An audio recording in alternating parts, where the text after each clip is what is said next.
Good morning everyone. তো এখন বাজে ঘড়িতে 8:30। আজকে একটা বিশেষ জায়গায় যাচ্ছি, অনেক দূর, ওয়েস্ট বেঙ্গলে। আজকে শো, আজকে ইভেন্ট। তো আজকের ইভেন্টের জন্য যাচ্ছি হচ্ছে তাজপুরে। তো তাজপুর অনেক দিন পর যাওয়া হচ্ছে, প্রায় 1 বছরেরও বেশি হবে, তাই না? মন্দারমণি গেছি, বাট তাজপুরটাই বলছি, বহুদিন আগে তাজপুর ঘুরতে গেছিলাম। আজকে ঘুরতে যাচ্ছি না, ইভেন্টের জন্য যাচ্ছি। তো ঘুম হয়নি, প্রায় 4টের সময় ঘুমিয়েছি, 6টায় অ্যালার্ম ছিল, উঠতে উঠতে 6:45 বেজে গেছে। আর হচ্ছে কালকে শুটিং ছিল, শাড়ির হোর্ডিং শ্যুটের। তো মোটামুটি দুর্গাপুজোর হোর্ডিং শ্যুটের। তো সেই সমস্ত করতে করতে দেন র্যাপ আপ হতে হতে কালকে মারাত্মক বৃষ্টি, বজ্র বিদ্যুৎ সহ হয়েছে। ক্যাব পাচ্ছিলাম না ফেরার সময়। তোমাদেরকে তো লাস্ট ব্লগে আমি দেখিয়েছি যে কীরমভাবে শুটিংটা হয়েছে, কি হয়েছে না হয়েছে। বাট তারপর রাত্রেবেলা ফিরতে এত লেট হয়ে গেছে, কোনো ক্যাব পাচ্ছিলাম না, কোনো ক্যাব আসতে চাইছিল না বৃষ্টির মধ্যে। অনেক কষ্টে একটা ক্যাব পেয়েছি, সেও অনেক আইভি করে তারপরে এসছে। প্রায় বাড়িতে 12:30টার সময় ঢুকেছি। তারপর এসে সমস্ত কিছু ফ্রেশ হওয়া, দেন একটা বাইট দেওয়ার ছিল আজকে শোয়ের, সেটা দিলাম, দিয়ে দেন সমস্ত কিছু গুছিয়ে আবার প্যাকিং করে আজকের জন্য সমস্ত প্যাকিং করে এদিকে পেটে চু চু করছে, কিছু খাইনি কালকে সারাদিন শুটিং চলাকালীন। যেহেতু কাজের মধ্যে থাকলে খাওয়া হয় না, কাজটার দিকেই বেশি ফোকাসটা থাকে। আর আমার মা কালকে যায়নি, আর কালকে মা আমার সাথে যায়নি, তো জোর করে ঠুসে যে মুখে খাইয়ে দেবে সেই জিনিসটা কালকে হয়নি আমার সাথে। ওখানে গিয়ে আমাকে কিছু টিফিন দিয়েছিল, তখন বিকেলবেলা খেয়েছিলাম। প্রায় 5-6 ঘন্টারও বেশি আমি না খেয়েছিলাম, তো কাজ করতে করতে যা হয় আর কি।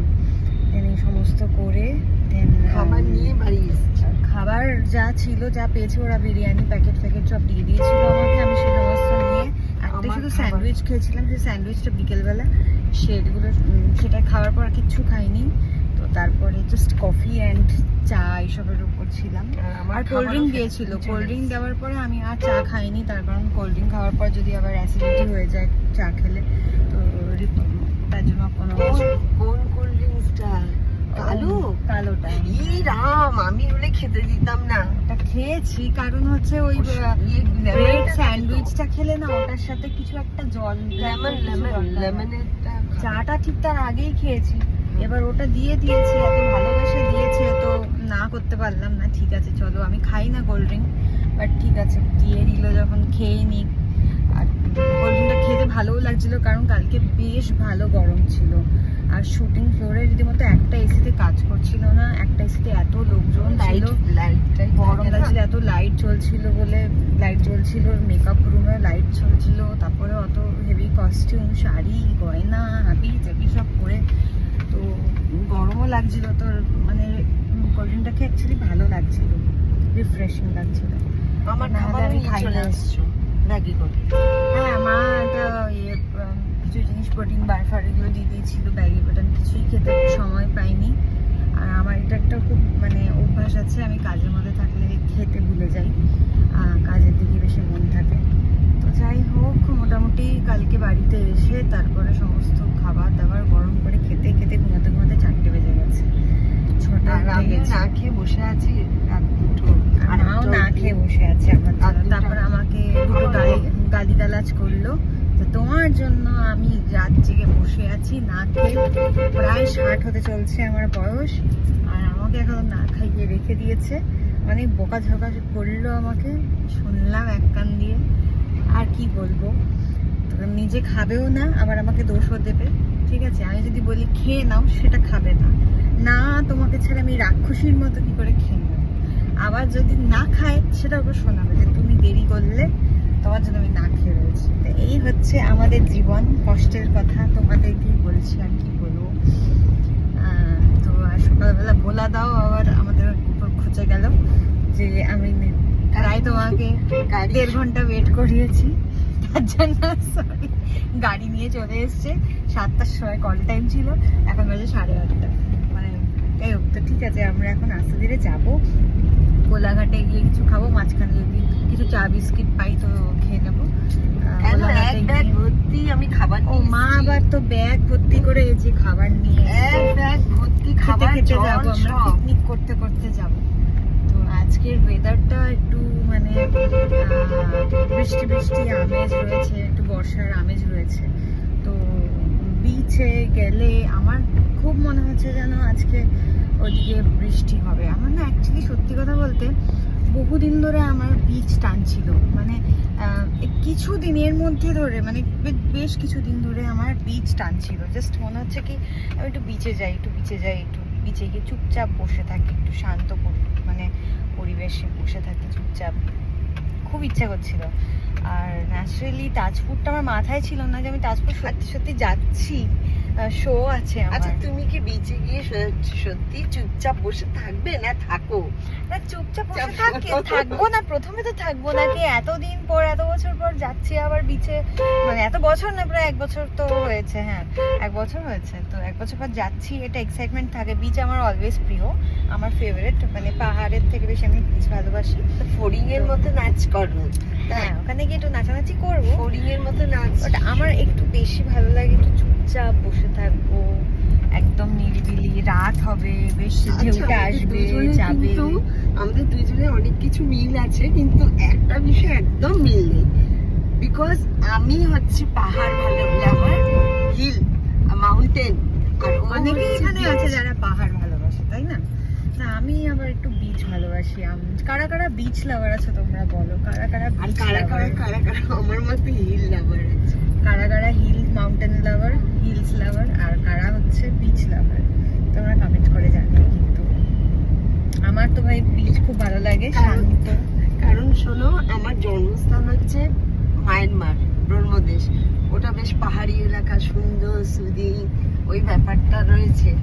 তা আমরা গর্জন ফর্জন করি না, তোমাদের হচ্ছে তোমার হচ্ছে গর্জন করে বিচে। ওই বিচ কোথায় গর্জন করে? বিচে ওই তো সমুদ্রের ব্যাপারটা তো তো রয়েছে। সে তো মেঘ গর্জন করে, বিচ কোথা থেকে গর্জন করে? বিচ মানে সমুদ্রর বিচ মানেই তো সমুদ্র, মানেটা কি? সমুদ্রে গর্জন করে। আর আমরা যখন বিচ আর গর্জন আমারটা- করে না, বিচ হচ্ছে চঞ্চল প্রকৃতি, হ্যাঁ, ও হচ্ছে আসে যায় উথাল পাথাল করে, ঠিক আছে, বললে হবে চঞ্চল। না।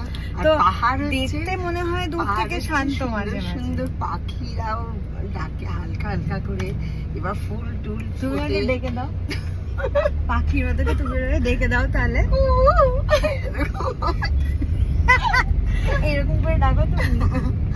আর একদম কু করে তো স্নিগ্ধ একদম পরিবেশ। ডাকে না, বাড়িতে সারাক্ষণ যখন ঝামেলা করে, ঝগড়া করে, আমার উপর মানে চিল্লামিলি করে, তখন কু কু আওয়াজটা তো শুনতে পাই না, তখন কাকের মতো ক্যা ক্যা এমনই করে, ঠিক আছে, ক্যা ক্যা ক্যা ক্যা। সব পাহাড়ের তো কোনো কিছু কাকের নাম মতো- নিশানা নেই। কাকের মতো ক্যাক ক্যাক করেও তো আমাকে রাত্রেবেলায় 3টের সময় ভাত খেতে হয় আর ঘুমাতে হয় সকাল 6টায়। না মোটেই রোজ রোজ সেটা করতে হয় না, এক আধ দিন সেটা হয়ে যায়, বাট রোজ রোজ 3টের সময় ভাত আমরা খাই না। আমরা অনেক সময় তাড়াতাড়িও খেয়ে নিই, অনেক সময় 8:30 9টায়ও খেয়ে নিই, অনেক সময় 10টা 11টাতেও খেয়ে নিই। 8:30টার সময় খেয়ে নিলে ঠিক আবার 1টার সময় খিদে পাচ্ছে না। আর রাত জেগে কাজ করলে আমার খিদে পাবে, আমি যদি বলি হ্যাঁ মানুষ মাত্র খিদে পাবে অমনি না। রান্নাঘরে কি বানাতে থাকবে খাবার। হ্যাঁ স্পেশালি হচ্ছে যখন রেকর্ডিং করি রাত্রেবেলা জেগে, মেনলি আমার রেকর্ডিং এর মুড আসে রাত্রেবেলা, যখন আমি করি তখন বেশ নিস্তব্ধ হয়ে নিরিবিলি পরিবেশে আমি রেকর্ডিং করতে ভালোবাসি। তো ওই সময়টা কি হয়, গান গাইলে একটা এক্সারসাইজ হয়, মানে ভোকাল এক্সারসাইজ বলো বা পেটেরও এক্সারসাইজ হয়। তো গান গাইলে প্রচণ্ড আমার খিদে পায়। আমি জানি না আমার কোনো সিঙ্গার বন্ধু, শিল্পী বন্ধুরা যদি আমাকে শুনে থাকে তাহলে তারা কতটা রিলেট করতে পারবে, গান গাইলে বা রেয়াজ করলে কিন্তু প্রচন্ড খিদে পায়, ঠিক আছে? তো ন্যাচারালি আমার প্রচন্ড খিদে পেয়ে যায়। আর আমি যদি মানে ভিডিও এডিটও করি, অনেক সময় রাত জেগে জেগে ভিডিও এডিট করতে হয়, তো সেই সময়ও রাত জাগলে তো খিদে পাবেই। মানে পেট যতক্ষণ জেগে থাকে, সজাগ থাকে, ততক্ষণ ব্রেন বলে যে তোমার এখন খাওয়ার টাইম হয়ে গেছে। কারণ ওর প্রতি 2-3 ঘন্টা অন্তর, 4 ঘন্টা অন্তর অন্তর আমার খাওয়ার অভ্যেস আছে, তো আমি তার জন্য ওভাবে খাই। আমি একেবারে বেশি খেতে পারি না, বারে বারে খাই, তো আমার ব্রেন অটোমেটিক্যালি ওটা সিগন্যাল দিতে থাকে। এবার ও কি জানে কি এটা এখন ঘুমের টাইম, এখন এই সময়টা লোকে খায় না, ঘুমিয়ে থাকে। থাকলে তখন সেন্সটা কাজ করে না, বাট ঘুমিয়ে যদি না থাকি তখন তো এই জিনিসটা অটোমেটিক্যালি বলবে। তা আমার কি দোষ বলো? আমার ব্রেনের কি দোষ? আমাকে খাবারের সঙ্গী করে আমার নিয়ে দোষ নিজে নেই, খাবে। আমার ব্রেন আমাকে যা মানে ইয়ে হ্যামার করে, তাই জন্য ভোলাদা এসিটা মানে আরেকটু বাড়ানো যাবে? হ্যাঁ একদম মানে পুরো বাড়িয়ে দাও, পুরো হিমালয়া পর্বত বানিয়ে দাও পুরো। বন্ধ করো তুমি, বিশাল ঠান্ডা লাগছে আমার। এই এক লোক হয়েছে এসিটাকে এত চিল করে দেবে, বাপ রে বাপ। আমি মানে রীতিমতো আমি অন্য ক্যাবে উঠে বলতে হয় আমাকে, আর এই ভোলাদার গাড়িতে উঠলেই আমার শুধু একে মনে হয় এসি বন্ধ করো বন্ধ করো, এত ঠান্ডা এসিটা। আসলে ভোলার গরম লাগে তো, ওই সাথে আগে এসিটাকে ঠিক করে ভালো করে। আজকে ওয়েদার এত ভালো যে এসিরও দরকার পড়বে এই না। এই তো পরশুদিনও যখন গেলাম ভোলায়, হ্যাঁ, ভোলা মানে তখন এই ক্লাইমেটটা ছিল, তখন এরকম হ্যাঁ।